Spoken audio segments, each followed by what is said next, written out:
fitting a loft hatch. Now, this is a PVC one, which normal people would get as a replacement to upgrade what they've already got. Quite commonly you'll have to readjust the opening that you've got in order to fit this. But occasionally, like I'm going to do today, you might want to relocate it. So, to do that, I'm going to take you through the entire process of fitting a complete new hatch. First thing you want to do, locate where you want it. Now, it's not just a case of, oh, I'd like it there. You've got to consider your rafters up in the loft. Where they lie will determine where you can put it. In many cases, there's rafters in the way you cannot move them. So, you've got to work around that. So, first thing you do, get up in the loft and have a look at what you've got and roughly where you want to position it. Now, my old loft hatch is over there, and I'm moving it because it's now over the top of a wall that I've just put up. So I need it moved out of the way. Now, my ideal position will be the middle of the room here. But again, I've got to go upstairs and just make sure my rafters are in the right place first. But that's where I'm looking, between these two lights. And here we have my loft. It's very shallow. I think probably about 1 metre in height, which is ridiculously low for modern buildings.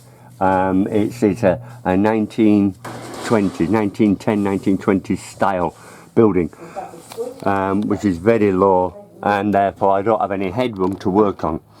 Now, my first consideration, if I can keep out the light so that you can see what I'm doing, are these vertical rafters. They're supporting it. I could get away with removing one if I want, because overall there is enough of them there to be able to carry on. As long as I don't go taking away 3 or 4 of them, then I'm okay to remove one, should I decide to do so. Then you've got the cross purlins, which are these ones. Now, if you cut one of these, you need to brace it across to the next one. So you're putting a brace across like this, straight across, and then you can cut out the piece you want. So say for instance I want to take that one out. When I cut it, I will brace this one across there and to that one. So you've done the 3, and that then means this is being supported by that one and this one, and will help take the weight of it. So where do I want it? Here is where my lights are, so I will be wanting it there. I've got a lot of electrics going on there. I don't want to be playing around with that. That would take me some time. But if it's in the way, I'll shift it. Further over might be better. If I go the opposite side of that, that could be an idea. So let me go downstairs and start measuring up where I want, and then we can look at that one again.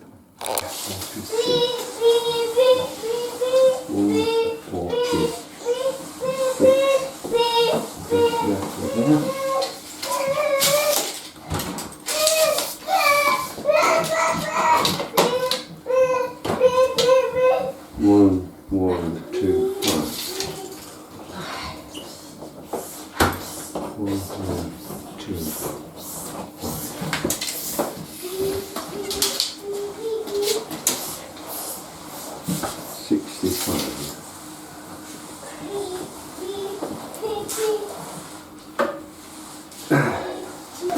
Right, that's the distance I'm going to come from that. This is actually giving me one of the cross members that way. So that is a start point. Here is where the uprights are, so I don't want to go any further than that, otherwise I'm going to have to start cutting into them. So that's fine up on that. Now I'll just get a square corner here.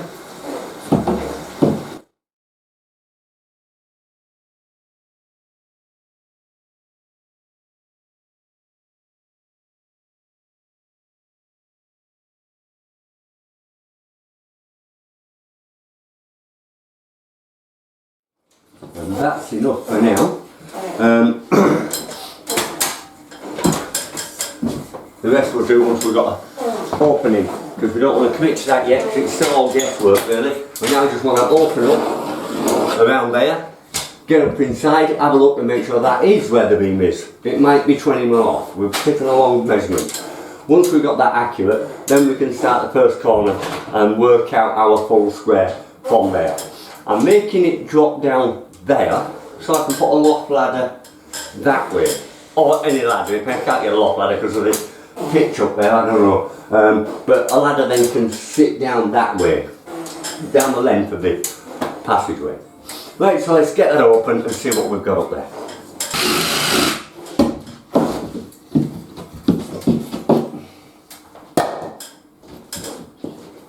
Okay, it seems like we're pretty accurate with that measurement there, but we've got long nails there, so I'll be careful with that. Now I want to be clean to these joists because that is what the box actually screws to. So if we're off it, one is going to plasterboard, very weak. So we want to be onto that joist first. That's the only one we're going to be keeping. The rest we're going to be adding to it because the nose is in place. Right, check we've got no wires around, and then we can make a square from that. So, going out, we want the loft size, which is 56 by 66 openings. Here I want 66.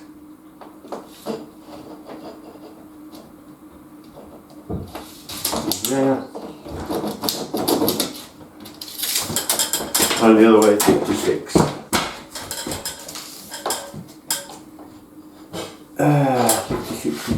56. There. 56. Okay. Now be quite careful here when making your square. You don't want it crooked.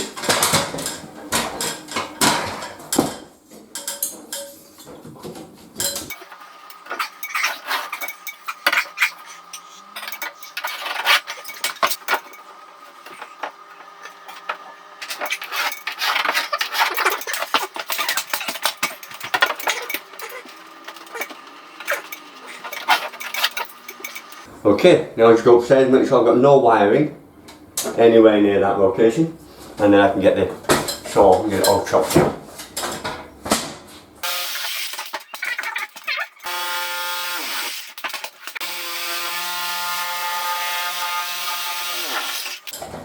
Right, get it down and I'll clean up.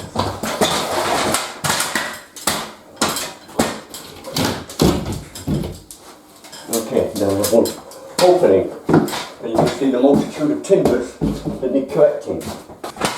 Okay, so what we've got here now is this beam here is what we're going to keep, bend the nails out of the way, it'll be attached to that. That beam there is set back, I think it's about 50 mils, looking at it, which is quite convenient.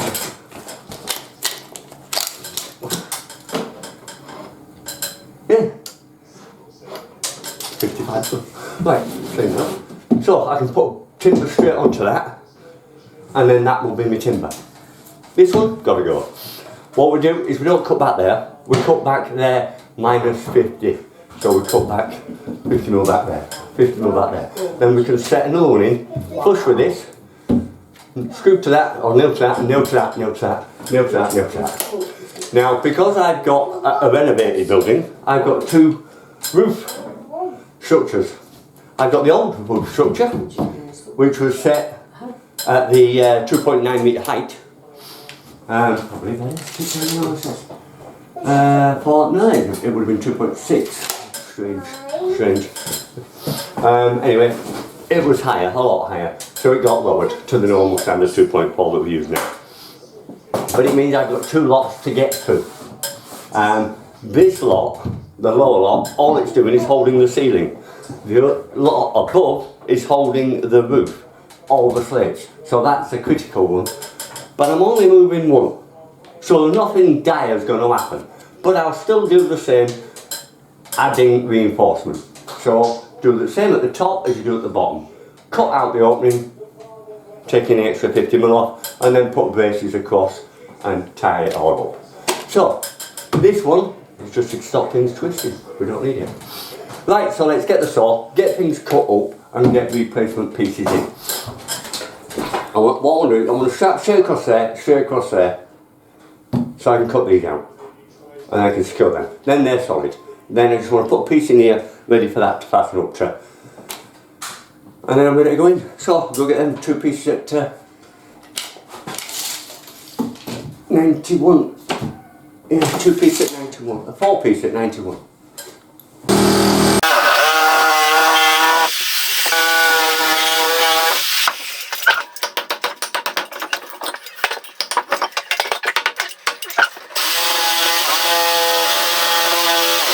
So that plasterboard worked. I think that blade has had it. Plasterboard with erection blades.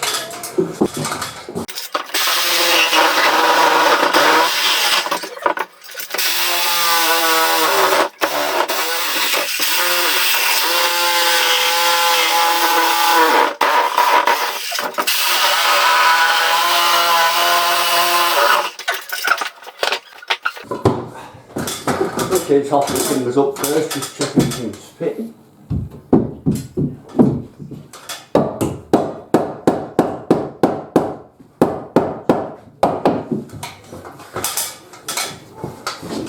Yeah. That's all looking good. Okay, nailed up there.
Okay, next you need to put the hinge pins into the loft door, the hatch, before you put it up, or you'll not get them.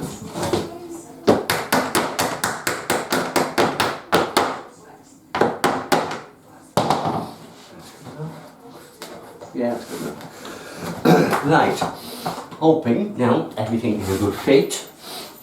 Let's push it up into place. Offering it up and hoping for the best.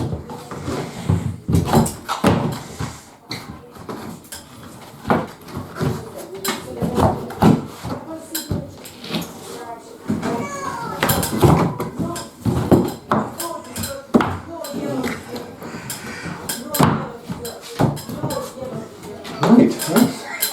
That's been a good easy fit. Well, that's got embedded nicely. A couple of screws in there, 2 screws I've just put in and just try it out and see. Where we have it, one very easy, very quick to install loft door. Now you'll notice, also I've done the handle. I showed you this little bit that you get with it. Well, all I've done is just use the broom handle, filed down the tip there to put it on, little pin so it can't twist. The other end, just drilled 10mm hole through and I put a piece of 10mm down. Very simple, very easy. And now that means that I can just open and allow it to come down, like so. Now I've added also to it side walls, just to make it look more pleasant. As you know, going up into a loft, never a nice place. Well, this is at my front door. I want it, if it is open, to look a little bit more pleasant than just a horrible lumps of wood up there. And now as you can see, it's just offcuts from multi-panel that I had left laying around. So I just framed out the joists just to make it look a little bit tidier. Then I'll add that difference to give me a bit of a step, and of course a switch with a light. Next I'll try a few different loft ladders and see if I can actually get the pivot up there with the beams being so close to it. If not, that's the way it goes. Right, anyway, that's it. All done. Right, well, hope you've enjoyed it. If you've got any questions, stick them in the bottom. I'll get back to you as soon as I can. Otherwise, thanks for watching. See you again next time. Bye for now.